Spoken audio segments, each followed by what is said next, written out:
It's your boy now.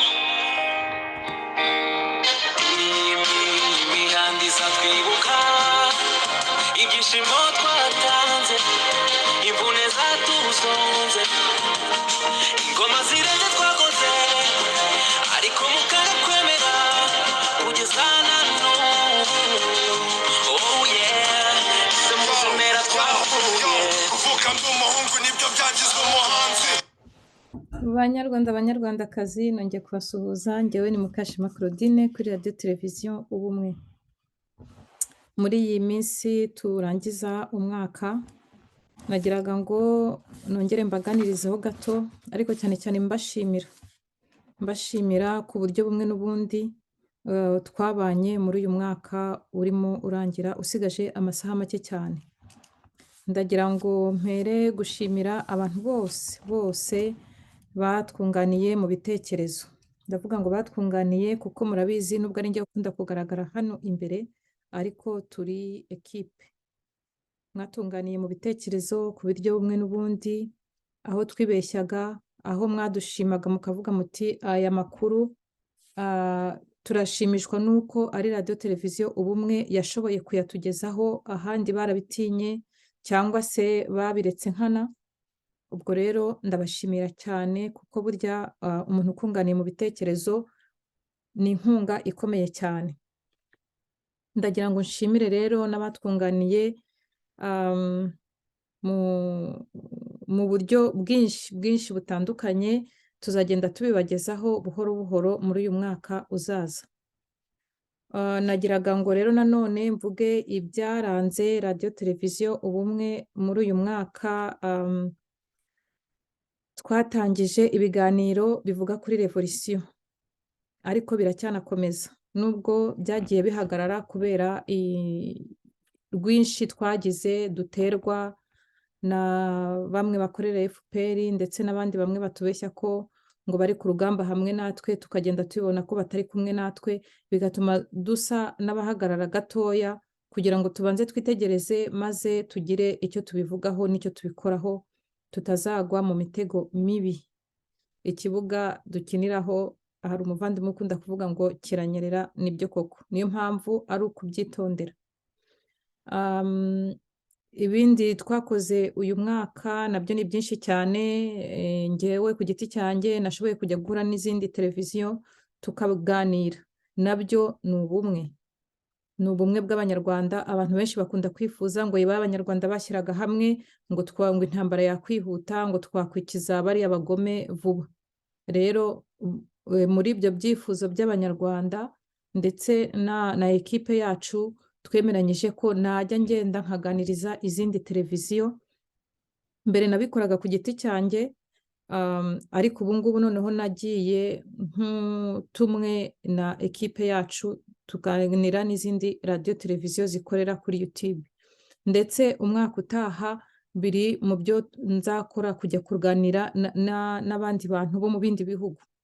Nabyo biri mu byo duteganya, ariko nabyo nabavuze ko turabivugaho mu kanya.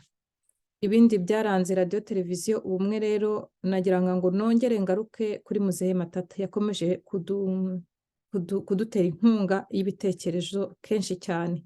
Umwaka ushize muribuka ko twashoboye, yatwemereye ko tumuha igikombe cy'umurwanashyaka w'umunyarwanda wakomeje kugendera mu kuri. Kuva abantu benshi bakimumenya, nashoboye no kuganira nabo biganye muri segonderi, barambwira bati rwose uyu muntu ni umunyakuri. Kugeza uyu munsi twashimishijwe nuko uriya mwaka mwashoboye kumubwira akabibemerera, maze tukagaragaza umunyakuri uyu munsi ugihumeka w'umunyarwanda tukiri kumwe. Rero nawe yakomeje kuduha ibitekerezo hano kuri Radio Televiziyo Ubumwe, kudukebura, kandi aracyari kumwe natwe. Mbivuzeho kuko n'abantu benshi bakomeje kunyandikira ngo mbese kuki utagikorana ibiganiro na Muzehe Matata.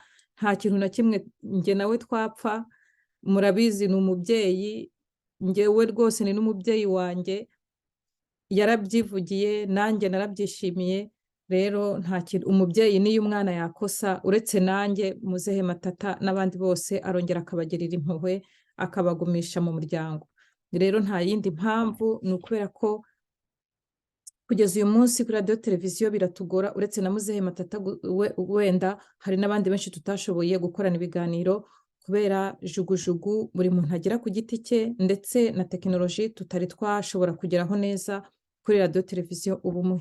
Ariko nyine uko iyi myaka izagenda yigira imbere, niko tuzajya tugenda dukomeza gushyiraho ingufu kugira ngo dushobore gukora neza ibiganiro byacu, ndetse no kubikorana n'abandi, ndetse sinkajye ngenda ahandi gusa, ahubwo n'abandi baze kunsura kuri radiyo televiziyo ubumwe. Niyo mpamvu mwabonye ntashoboye gukorana ibiganiro n'abandi bantu benshi kuri iyi radiyo televiziyo ubumwe. Ikindi cyaranze uyu mwaka cyankoze ku mutima cyane ni uko twashoboye ni byinshi ni uko murabizi ukuntu natabarizaga Dogiteri Niyitegeka, none yarafunguwe nubwo ari muri gereza ngari, ariko byibura iyo takazuba hanze buri munsi iwe, uko haba hameze kose kubera uburyo bamugiriye nabi, uko azaba agihumeka kose murabibona iyo ari kuvuga, iyo uko ameze kose, ariko burya muri gereza ni muri gereza, no hanze ni hanze. Njyewe rero ndabishimamo Imana cyane, kuri radiyo televiziyo bumwe twaramutabarije kenshi, twaramuvuze kenshi, nubwo bwose ari njyewe no kuri Facebook wabyandikaga, ariko ekipe tubyumvikanaho, banyibutsa bambwira bati ntiwibagirwe, ntuhuge ukomeza kuvugira abantu bafunze. Mu kuvuga abafunze rero, abafunze tuzakomeza kuzirikana Mushayidi, hanyuma n'abandi benshi dukunda gutabariza, ba Sankara, n'abandi benshi bafunze mwese murabazi, ba Cyuma, twifatanyije n'abandi kumukorera amasinyatire kugira ngo bakomeze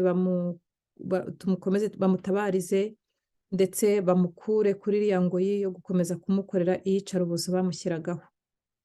Ba Karasira, ba Idamange, ba Liyetona Eustache n'abandi benshi cyane buzuye muri gereza, batagira dosiye, batazwi, batajya bavugwa. Twebwe abo bose turabamenya, dufite abantu babadusurira, babageraho bakatubwira uko bameze. Kuri iyi sije rero y'abantu bafunzwe, nagira ngo wenda ngo nyikorotire nongera kubabwira Padiri Nturiye twitaga Simba, wari regiteri w'iseminari ntoya yo ku Nyundo. Namumenye kuva nkimenya ubwenge, nabanye nawe mu gihe cyose twajyaga kumusura ku iseminari. Ibyo kumuvugaho ni byinshi, naramusuye afunze, namusuye njyewe naramubonye yarahungiye kuri eveshe y'Igoma, yitabye Imana. Naramusuraga nyine muri iyi minsi, n'ubundi twari n'abantu bose bakomeje kumusura ku buryo bumwe, n'ubundi ndabashimira. Yitabye Imana rero twarabimenye, narabibamenyesheje, none uyu munsi bamushyinguye ari abapadiri bake cyane. Musenyeri Anacletine wamusomeye misa na Musenyeri Alex yari ahari, ariko natangajwe cyane no kubona abo bita igisonga cya Musenyeri Vianney atari ahari. Impamvu tuzazivugaho mu biganiro byacu bitaha. Misa yaririmbwe na korali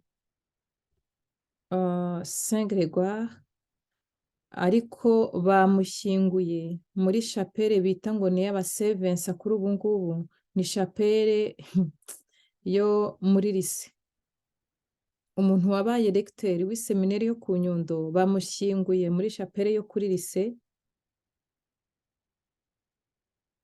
aho voilà.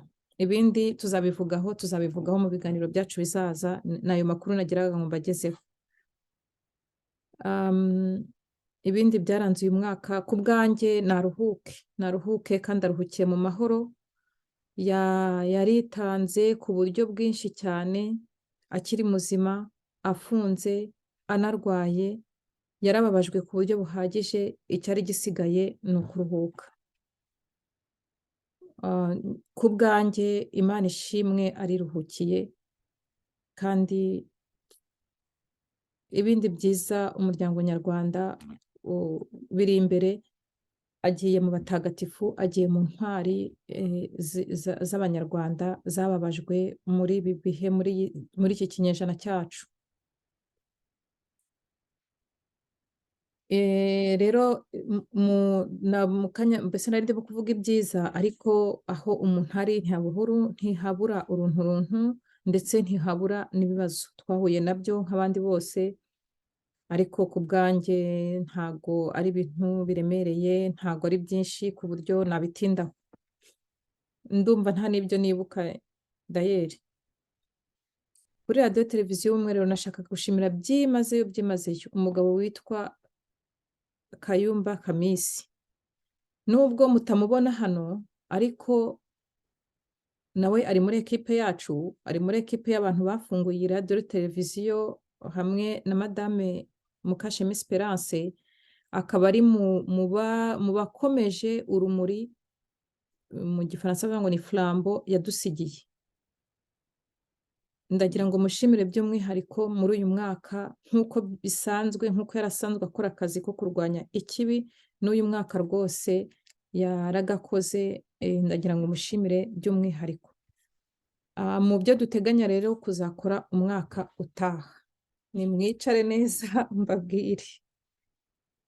Umwaka utaha radiyo televiziyo ubumwe igiye gufungura association. Twabibabwiyeho umwaka ushize, twabibabwiyeho gatoya, ariko uyu mwaka tuzabibabwiraho etape par etape uko iyo association iri kugenda, kugira ngo intwari z'abanyarwanda zitazigera zibagirana.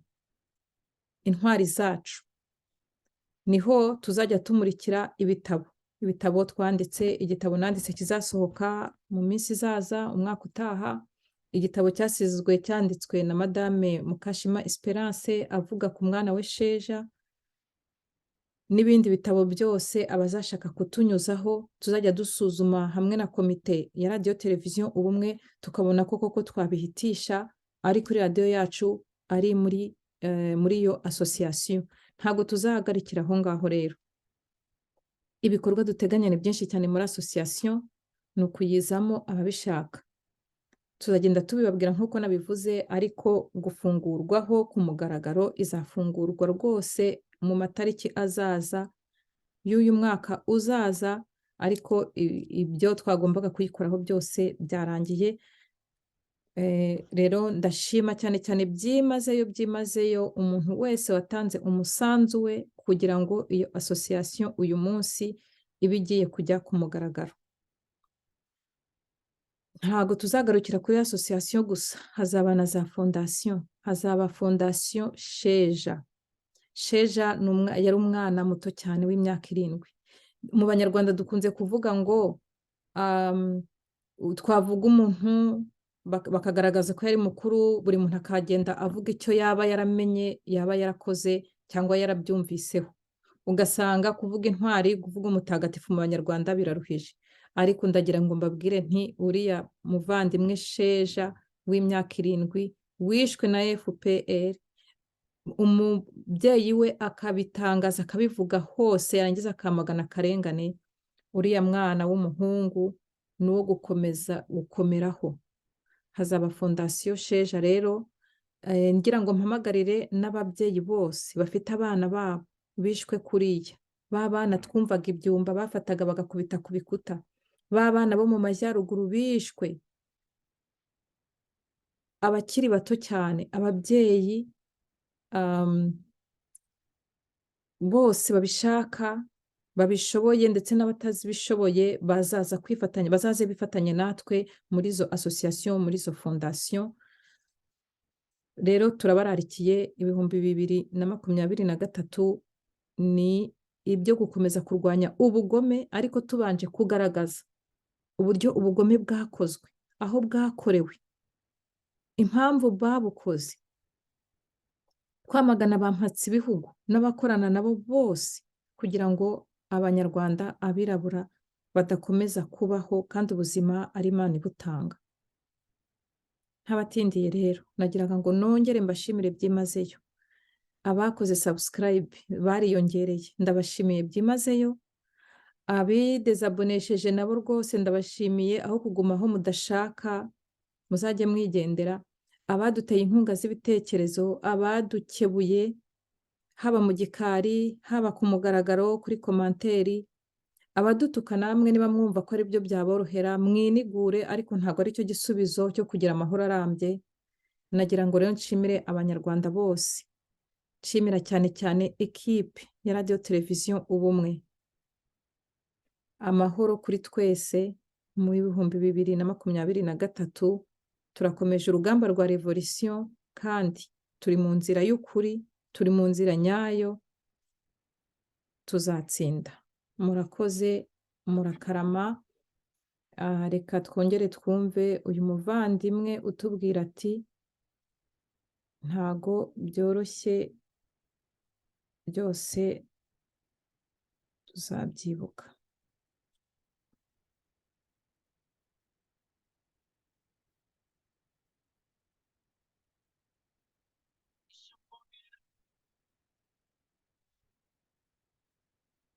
Ndangiza kwibuka ibyishimo twatanze imvune zatuzonze ingoma zirenze twakoze ariko mukanga kwemera kugeza na none oh yeah se muremera twapfuye